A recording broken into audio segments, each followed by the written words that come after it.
こんにちは、岩崎隆俊です。はい、今日は富士フイルムユーザーなら気になるこのカメラ XS20 をご紹介したいと思います。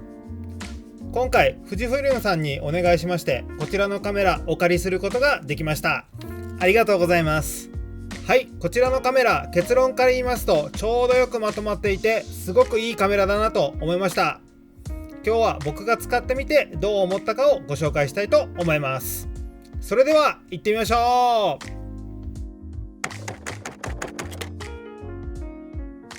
はい、まず使ってみて良かったところですけども、このボディのコンパクトさですよね。僕の愛用するカメラ XH2S がそのまま小さくなったとでも言いましょうか。頼もしくも可愛らしいデザインです。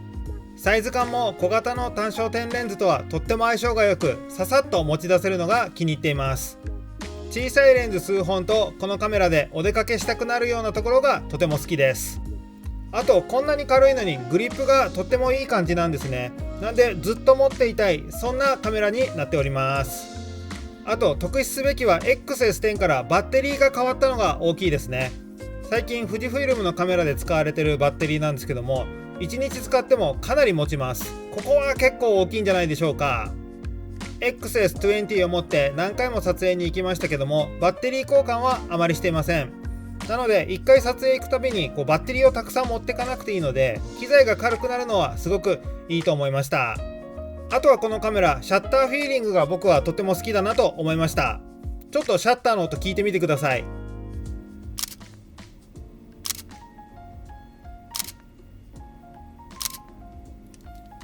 なかなかいい感じじゃないですか。スナップ撮影の時、このシャッター音を聞いてどんどん撮影のテンポを掴んでいったような気がしています。あとはこの右についてるダイヤル周りが初心者の方から上級者の方まで使いやすいなと感じました。まずはこのカメラ、初心者の方でも使えるフルオートモードがあるところですね。このダイヤルのオートに合わせるとフルオートになります。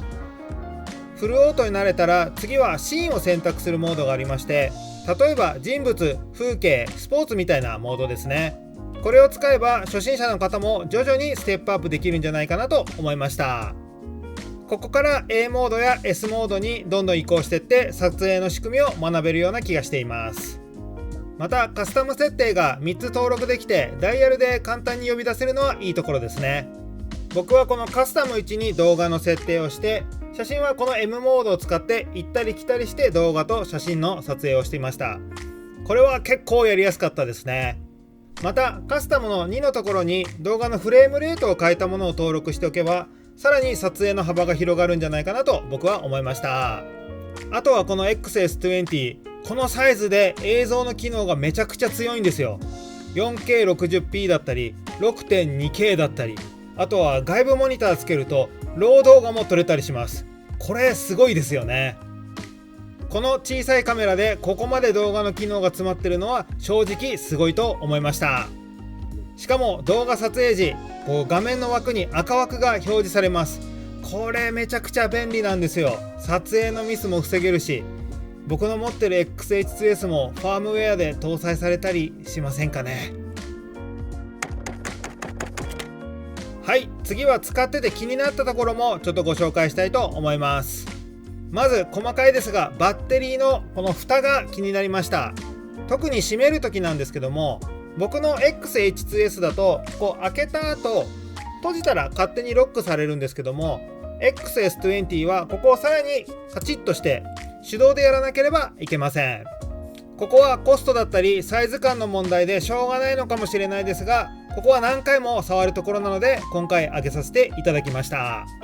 あとはここですね、十字キーは僕はあった方が嬉しいなと思いました。これもサイズ感の問題だと思うんですけども、ファンクションで割り当てられる部分が減っちゃうので個人的にはあった方が嬉しいです。最後にこれは僕のちょっとわがままになっちゃうんですけども、この作りで SD カードがダブルスロットだったらもっと良かったなと思いました。僕撮影の時結構ビビリなので、例えばもうデータが消せない撮影、大事な撮影の時はできればダブルスロットで写真撮影だったり動画撮影したいんですよね。なんで XH2S がメインであって、サブに XS20 が来た時にいやちょっとシングルスロットだと怖いなーと感じたのが僕の感想です。はい、今回はこの XS20 をお借りして僕が感じたことをお話しました。初心者の方から上級者の方まで守備範囲の広いいいカメラだなと思いました。初心者の方が最初の1台にこれを買っていろいろ覚えたとしても物足りなくならないスペックだと僕は感じました。あと軽いのは本当に最高ですね。軽いのも僕はスペックだと思っています。この軽さでこの多機能、本当いいカメラだと僕は思いました。はい、最後に XS20 で作例の映像と写真を撮影してきました。それを見てお別れしたいと思います。今日の動画が良かったらグッドボタン、チャンネル登録もよろしくお願いします。あと SNS 各種やってますのでぜひフォローお願いします。それでは動画をご覧ください。どうぞー。